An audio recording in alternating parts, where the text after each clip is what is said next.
যিটো তিৱাসকলে যিটো কাৰ্বিসকলে অসম আন্দোলনৰ সৰ্বোচ্চ ত্যাগ কৰি পেলাই নিজৰ প্ৰাণ আহুতি দিছে, এই প্ৰাণ আহুতি দিয়াৰ কাৰণে অসম আন্দোলন স্বীকৃতি পোৱাত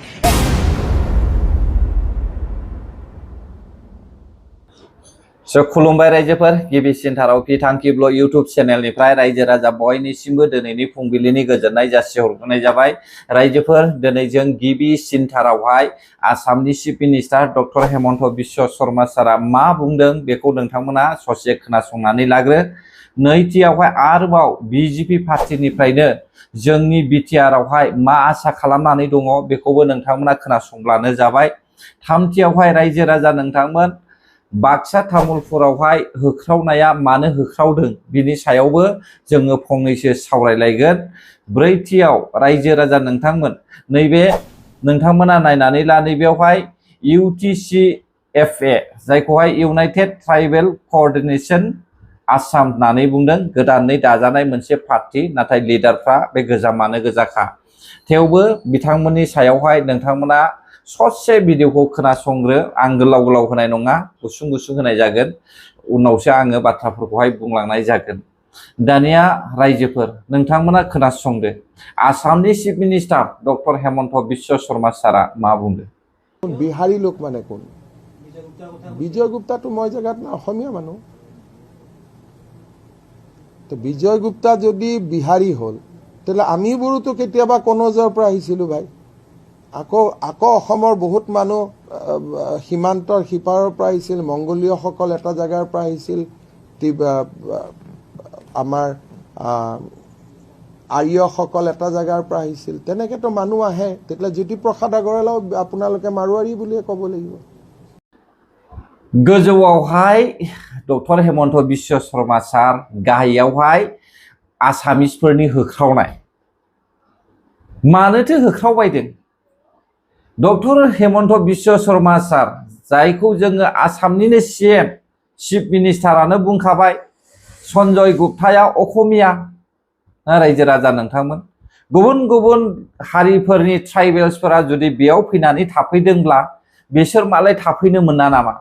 अब्लालाय मा आसामिसफ्रा मा बिहारिफोरजोंहाय दिनै आथिं सिङावहाय दोनजासिगोन नामा?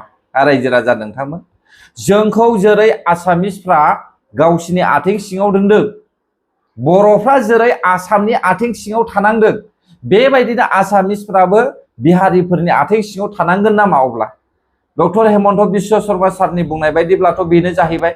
रायजो राजा नोंथांमोन इसलिए मैं ये कहना चाहूंगा, आप लोग ये डॉक्टर हेमन्त बिश्व शर्मा सर जी को ने सुना है, पिछले विधानसभा चुनाव में आप लोग उसी को जीतने का मौका दिया, जो संजय गुप्ता जो बीजेपी पार्टी, उसी को जीतने के लिए मौका दिया।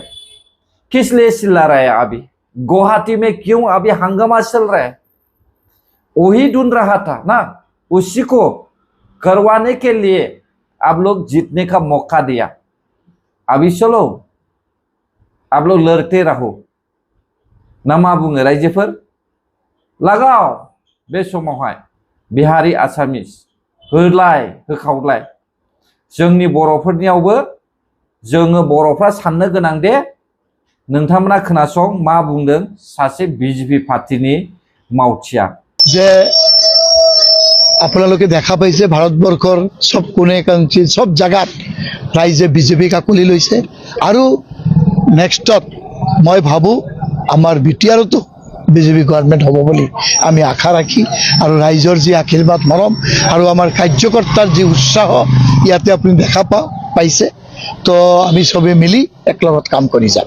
निश्चय आथिखालनि खुंथाय गोहोनि सरकारखौ नायोब्ला, मिस्टार महिलारिनि माने सरकारखौ नायोब्ला फैबाय थानाय काउन्सिल इलेक्शनाव बर' जातिनि गेजेरावबो बिटिआरखौहाय बिजेपिआ सालायगोन। मिथिबाय? जेरै नैबे बिथाङा बुंदोंना, बे बिथां बुंनाय बायदिनो जोंनि बिटिआरआ बिजेपि सलायगोन।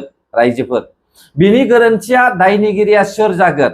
बिपिएफनि सीएम हाग्रामा महिलारी, ट्राइबेल सुरक्षा मंचनि आफादगिरि मिस्टार मेमोरेन्डाम, आरो बिजों लोगोसे बनसुनि बनजित मनजिलमोन, आरो लोगोसे रायजो राजा नोंथांमोन जाय बिपिएफखौ सापर्ट खालामदों बैसोर बिजेपि सापर्ट खालामग्रा बैसोरो दायनिगिरि जागोन जोंनि बिटिआरआवहाय जुदि बिजेपि पार्टिया आपकामिं काउन्सिल इलेक्शनाव जुदि बिसोरो टिकेट होनानै बिजेपिया देरहायोब्ला अब्ला जों बर' जातिया थेर बेथेर जागोन नोंथांमोना नेनानै थाब्लानो जाबाय बे समाव रायजोफोर थामथियावहाय जोङो सावरायगोन नैबे तामुलपुरनि माखासे दावराव दावसिनि सायावहाय बे तामुलपुरावहाय दावराव दावसि जानाय रायजो राजाफोरखौहाय आं बेखौनो बुंनो सानदों रायजोफोर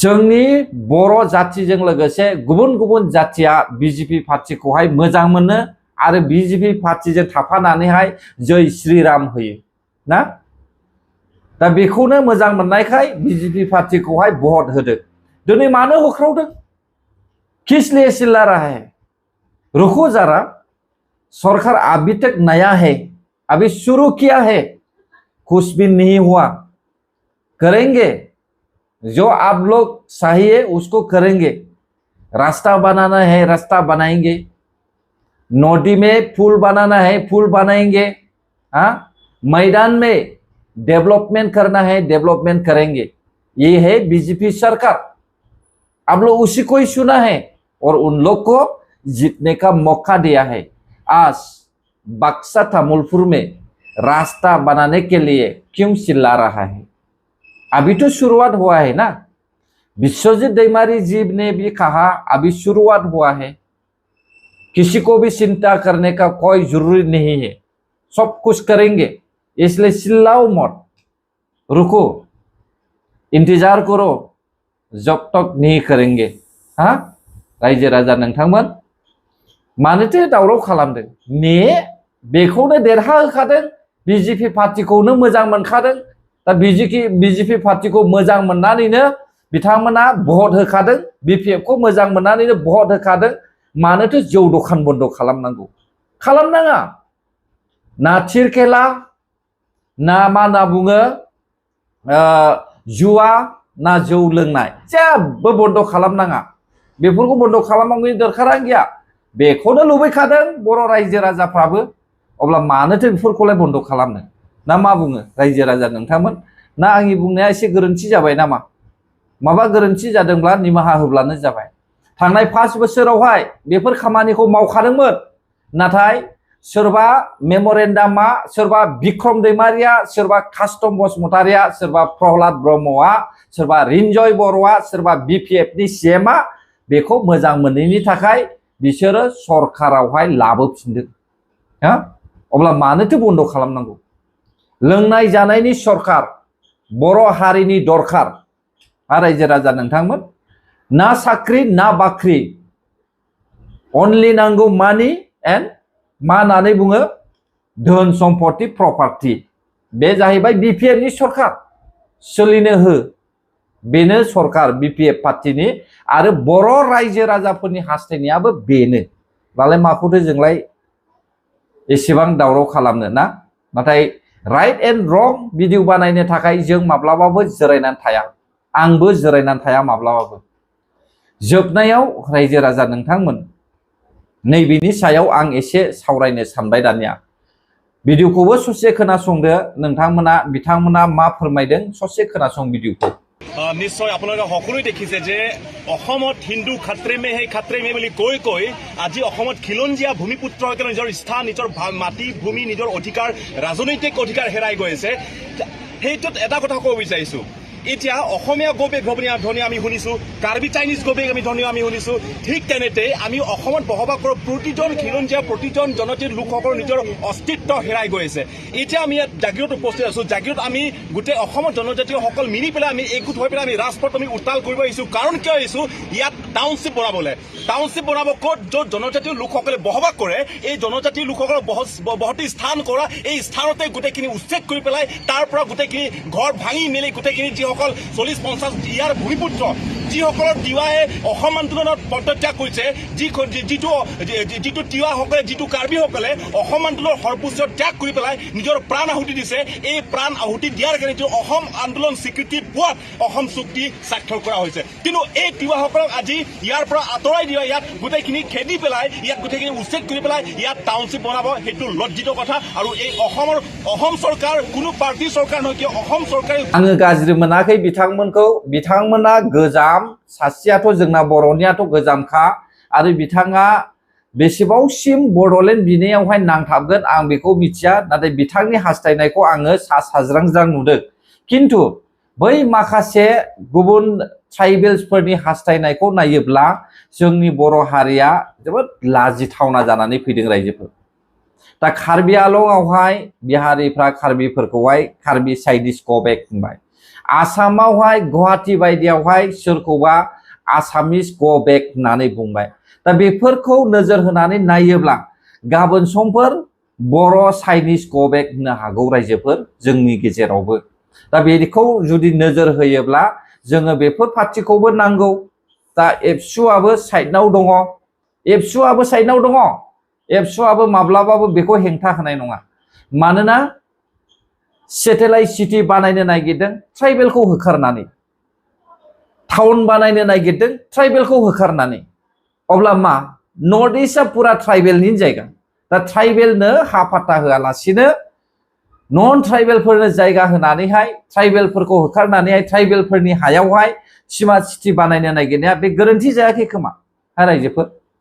दा बेनिखायनो आंबो बुंनो सानो आमार আগত মাটি পাতা লাগে, হয় না নাই? যিমান নর্থ ইস্টত থাকা ট্রাইবেলস মানুহ আছে আগত মাটি পাতা দে, পিছত স্যাটেলাইট সিটি বনাব না কি সিটি বনাব বনাই থাক, হয় না নাই? হ্যাঁ, নর্থ ইস্টত ইমান বছৰত পৰা আজিলৈকে ট্রাইবেলস মানুহে মাটিৰ পাতা পাৱা নাই, কিন্তু ট্রাইবেলস মানুহবিলাক খেদাই কিবা কিবি বনাবলৈ বিচাৰি আছে। এইটো কোনে হয়? এইটো ডক্টৰ হেমন্ত বিশ্ব শৰ্মা ছাৰ। নিজৰ ট্ৰাইবেল নহয়, নোহোৱা কাৰণে আমাৰ ট্ৰাইবেলৰ কিবা অত্যাচাৰ কৰিবলৈ বিচাৰিছে নেকি? আমাৰ বড়ো জাতিৰ এতিয়ালৈকে মাটিৰ পাতাই পোৱা নাই। এই যোৱা 5 বছৰত, বিগত 5 বছৰত আমি দেখিবলৈ পাইছিল 3.5 লাখ ওপৰত মাটিৰ কাগজ পাইছে, কাগজ পত্ৰ পাইছে। কিন্তু এতিয়া কিমান দিব আমি দেখিবলৈ পাব। কিন্তু बेबायदि नङा ना, ट्राइबेल्सफोरनोहाय हानि फाता होग्रोब्रा, हानि लेखा हो। जों बेयावनि थागिबि, जों बेयावनि थागिबिखौनो जुदि सोरबा शर्माया नासयोब्ला, सोरबा गुप्ताया नासयोब्ला, अब्ला बे दावरावा जाखागोन। ना मा बुङो रायजोफोर? ना आंनि बुंनाया गोरोन्थि नामा? आंबो हास्थायो बिसोरबायदि पार्टी जायखौ जोङो united tribals coordination front of Assam ना गोदान पार्टी, बिसोरबायदिखौ आंबो हास्थायो। बिथांमोननि बुंनायाव आंबो गनायो, मानोना आंनोहायबो बेबायदिखौसो नांगौ, मिथिबाय? थांनाय 5 बोसोरावहाय बेफोर खामानिखौ मावखादोंमोन, नाथाय जोंनि बर'निफ्रायबो साबजानाय मोनाखै। गावबागाव गादि लुबैनानैहाय, गावबागाव राजा जानो लुबैनानैहाय बेफोरखौहाय सिखोमाना दोननानैहाय रायजो राजाफोरखौ आनलेक खालामनानैहाय मोखां खाथेनानै मा होनो दिनै जोङो सहायनांनो गोनां जादों। ना मा बुङो रायजोफोर? ना गोरोन्थि जादों नामा? गोरोन्थि जादोंब्ला निमाहा होब्लानो जाबाय। गोजोन्थों जायफ्रा आंनि भिडिअखौ जोबजासे नायबाय। बर' हारि जै जाथों, जै बर' हारिनि।